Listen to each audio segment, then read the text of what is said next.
एक गांव में रवि नाम का लड़का रहता था।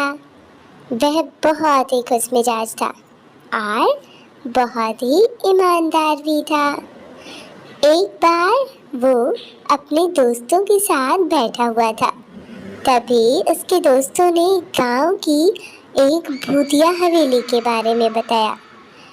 जंगल में एक भूतिया हवेली है जिसमें से बहुत सारी डरावनी आवाजें आती हैं और लोग उसके पास जाने से डरते हैं। इतना सुनकर रवि रोमांचित हो गया। उसने कहा, अब तो मैं उस हवेली में जाऊंगा। उसके दोस्तों ने उसको काफी समझाया, लेकिन रवि ने तो सोच लिया कि मुझे तो उस हवेली में जाना है। रात में रवि उस हवेली की तरफ चल पड़ा। रास्ते में सुनसान जंगल में अजीबोगरीब आवाजें आने लगी। एक बार तो रवि डर गया, लेकिन वो हिम्मत से आगे बढ़ता रहा। चलते चलते अचानक उसे एक हवेली दिखाई दी और हवेली के बाहर एक झूले को देखकर वो काफी डर गया। तभी वो हवेली के अंदर चला गया।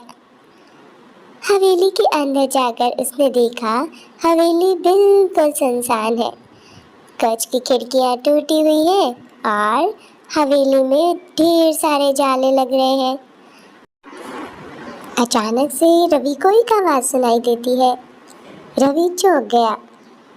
उसने पूछा, तुम कौन हो? रवि ने कहा, मैं रवि हूँ, मुझे आपकी कहानी सुननी है।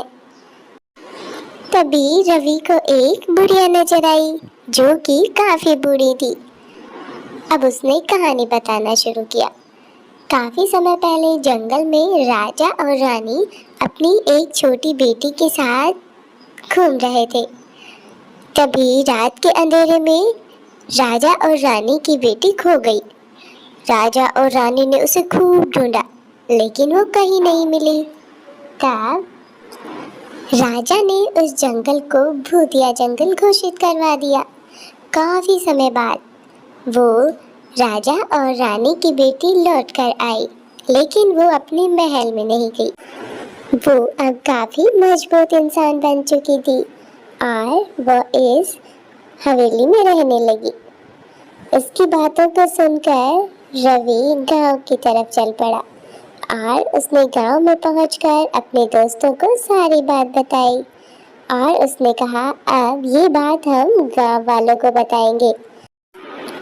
रवि और उसके सारे दोस्तों ने ये बात गांव वालों को बताई। सब लोगों ने रवि की बहुत प्रशंसा की और उन्होंने अब जंगल में जाना वापस से शुरू कर दिया। ये कहानी अच्छी लगी हो तो वीडियो को लाइक करो, चैनल को सब्सक्राइब करना मत भूलना। Bye bye.